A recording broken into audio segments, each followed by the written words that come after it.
Amigos, quem falou também sobre a manifestação foi o presidente Lula. Durante entrevista à Rede TV, Lula falou pela primeira vez sobre o ato pela democracia realizado no último domingo e que foi convocado pelo ex-presidente Jair Bolsonaro. Segundo o presidente, o evento foi grande e não é possível negar o fato, dizendo para aqueles que não quiserem acreditar que basta olharem as imagens. Lula, no entanto, classificou o movimento como de extrema-direita e afirmou que as milhares de pessoas continuam negando a democracia.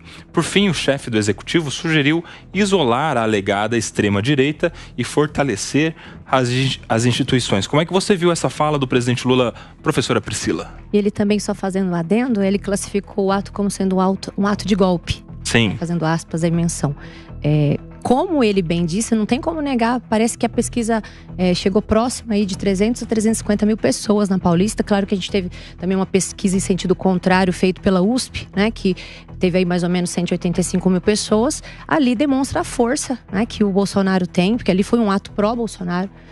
E por mais que se diga aí que tenha sido um ato pró-golpe, nada foi falado nesse sentido, tirando um pouquinho aí a fala do Silas Malafaia, né, que também foi de alguma forma questionada, mas visualiza a força, sim, do Bolsonaro e todos aqueles que estavam com ele, inclusive, como mencionado daqui a pouco, da própria Michelle, e fazendo também um pequeno adendo, Koba. Já tô indo, né, Koba? Claro, por favor. Também foi citado o Walter Braga Neto, né? Sim. Naquela pesquisa que eu acho que a gente saiu com 1%. 1%, né? E precisa falar que a pesquisa foi feita dentro de São Paulo, né? Só contando um pouquinho, pesquisa feita dentro de São Paulo, com eleitores que são evidentemente do Bolsonaro, né?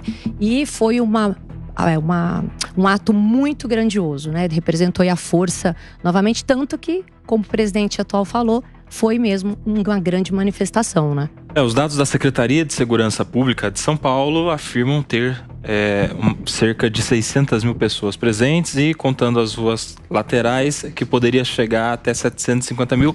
Essa é a informação da Secretaria de Segurança Pública do Estado de São Paulo. E você, Davi, como é que você vê a fala do presidente Lula? Ele reconhece que foi um ato grande. Ele reconhece que foi um ato grande, mas depois para dizer que é um ato da extrema-direita, né, com quase que um fascismo.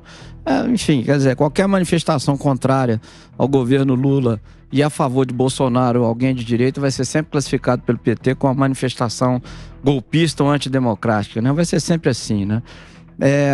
Em relação ao Tarcísio, né, que você estava dizendo, que de fato, se a gente olhar pela lógica, o caminho natural dele seria pela recondução ao governo de São Paulo, né? E não pela candidatura à presidência. Mas eu digo o seguinte, aí eu falo mais como torcedor, como cidadão. Eu acho que é imprescindível o direito de se organizar em torno de um nome forte como o Tarcísio, sabe? Provocar ele mesmo, sabe? Para um cargo maior de presidência, porque, no meu modo de ver, o país não aguenta 8 anos de PT, gente. 4 anos vai ser duro. O país que vai ser entregue daqui a 4 anos vai ser muito próximo do que nós estamos vendo lá na Argentina com o Milei. Você fala na economia? Na economia, nas instituições. Nós vamos ver um país destruído por um déficit público avassalador que não vai parar, por uma tributação escorchante, né? Pela pior reforma tributária que foi produzida no mundo, foi essa aqui que fizemos aqui. Ao fim e ao cabo dos 4 anos, gente, nós não vamos ter um país bom para governar, não. Então, se a gente for esperar mais 4 anos, com a recondução de Lula ou do sucessor de Lula na presidência, gente, 8 anos, o país não resiste. Davi, como é que você vê... pra uma chapa dessa, sabe? E como é que você vê os números do primeiro ano do presidente Lula, que a gente teve quase 3% de crescimento do PIB e o menor índice de desemprego desde 2014? Como que você avalia esses dados? Com um déficit de 300 bi, né? 300 bi crescendo, com um aumento escorchante de tributação, porque a única coisa que o Haddad fez desde o início do mandato dele foi aumentar tributo e aumentar tributo. Então, assim, o crescimento de quase 3% do PIB, puxado quase pela metade pelo agro, não o agro malvadão, não, o agro fascista, puxou metade desse PIB, né? Então, assim, a combinação de tributação alta com déficit público alto conduz ao quê? Ao empobrecimento do povo e à inflação. Porque em algum momento o governo vai ter que se financiar. Se financia de que maneira?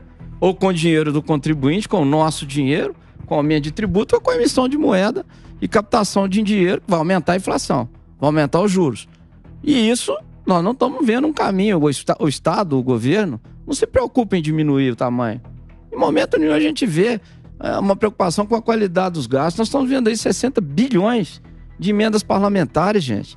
A gente está falando da Ilha de Marajó, aqui no começo do programa. Pior IDH do Brasil. Pior IDH do Brasil, e 60 bilhões indo pelo ralo em emendas parlamentares, com dinheiro não carimbado. A gente não sabe para onde esse dinheiro vai. Emendas PIX, né, Diego? Emendas PIX. Quer dizer, é uma excrescência atrás de outra. Eu queria muito que o Tarcísio repensasse a ideia e se candidatasse a presidente. Ô Lu, eu quero te ouvir também, porque eu tenho certeza que o Tarcísio vai ser muito pressionado a ser candidato à reeleição. Até porque um dos seus principais aliados, o Gilberto Kassab, está muito feliz fazendo parte da base do governo de São Paulo e ao mesmo tempo da base do governo do presidente Lula, né? Ou seja, tudo que o Gilberto Kassab gostaria, imagino eu, e o Sinho pode me corrigir, que ele tem informações privilegiadas, é continuar na base do governo federal e na base do governo estadual, né? E aí, Lu? Eu vou fazer uma aposta aqui. Tarcísio largar a reeleição para se arriscar à candidatura presidencial vai ser, para mim, o maior erro que ele vai cometer.